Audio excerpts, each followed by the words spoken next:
Hi, my name is Jason Rosas, and today I'll be talking about social discrimination. So my thesis statement was, do the actions of an artist on social discrimination affect the perspective of the audience in a positive or negative way? Well, my thesis is that the actions of an artist affect the perspective of the audience in a positive way due to these artists that I'm about to talk about have have many perspectives around this social discrimination stuff, and they may change the perspective of the audience once they know what the other people's life is about and what their standards are. So the first artist I'm going to talk about is Logic. Last year, 2017, he created an album called Everybody. This album that he created was talking about race, creed, religion, and sexual orientation. So the reason he did this was because when he was a little kid, he was biracial, which means that even though he was a colored person as well as a white person, he got a lot of negative feedback, and he wanted to talk about this since it's a huge topic in today's society. So one cause to do this was that when he was a little kid, he got bullied, and if people saw him as a white person, but once he told colored people he was also black, people started discriminating him and telling him that he wasn't black, he was white, as the exact same vice versa with white people. And the effect he gave us is that we shouldn't discriminate others by the way we look, or where we came from, or by our color. So some statistics are that many people, when they heard the album, they thought that this was a good beginning for starting to talk about conversation of social discrimination, such as racism.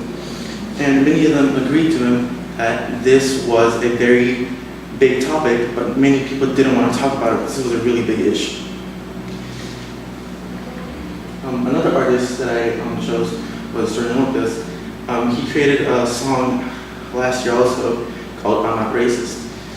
This video had to deal about a African American and a white person talking what they feel about each other, but instead of making it in a positive way, they started attacking one another with these racial slurs and what they usually call one another when they are on negative terms. The reason why he created this is that he wanted to make a resolution with each race, since people are discriminating one another by the way they look, by the way they act, what they do, and their skin tone. And he wanted to get people to open their mind, not just talk about how color discriminates us by making us look like we're different from one another, but in reality we're all one person.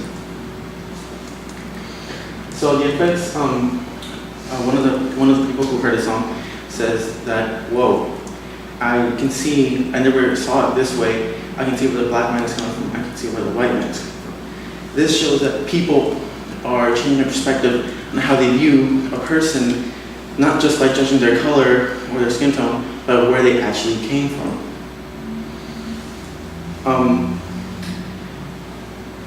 They also, another person said that let's stop discriminating and go settle down and talk about this. But many people don't really want to talk about it since it's a big issue, and this causes a lot of conflict with one another, which then causes people to hate one another. But with this song, many people saw that this is going to start a conversation with the whole world, not just one person or two people, but with the whole entire universe talking about this and making things right.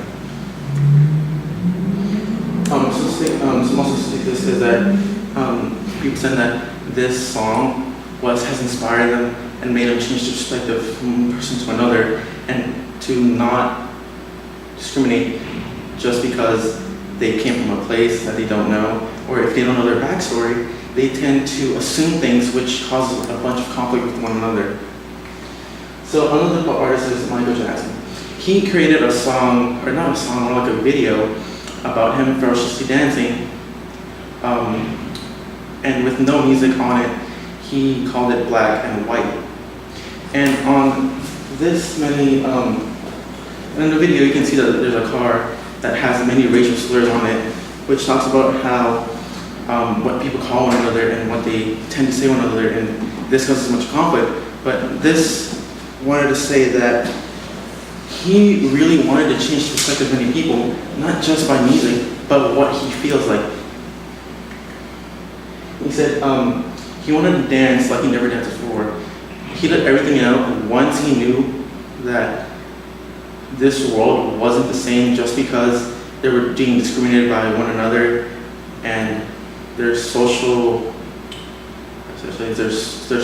environment in which they are in.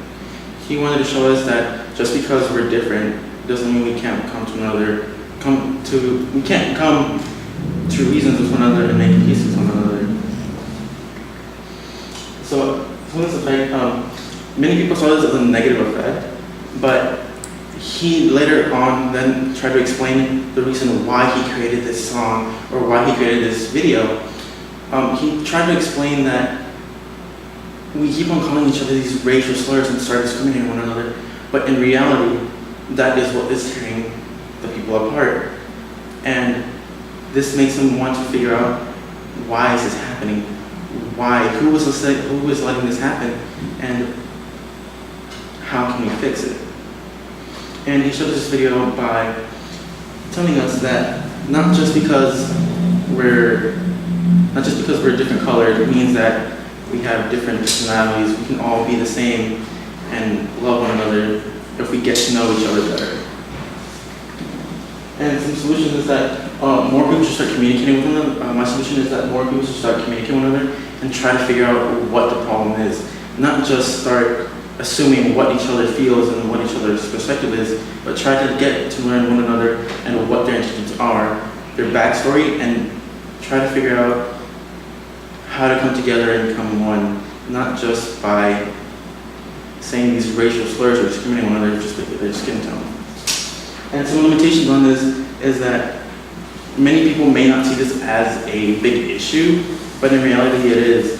And these limitations can be caused by people who may not see the perspective of what another person is seeing, and may change how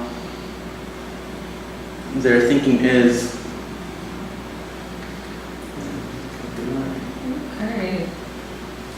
So let me ask you a few questions. So,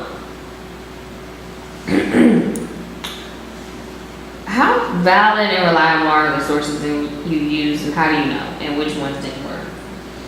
Well, those sources that I use, most of them were just opinion-wise, but then I started going on to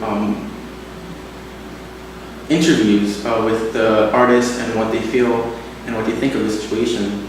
And some of the resources that I used were mostly people hearing the video and then talking about it, rather than coming up with facts about the history of this and what really happened in the past and coming back to it now in the present.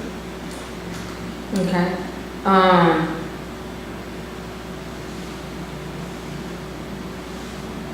So, how did you use the conclusion and questions of others to advance your own research?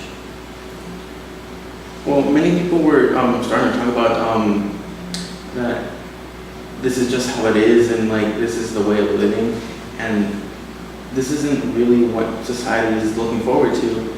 And I try to figure things out by going not to just other people, but to the main artist and what his actions in doing this work.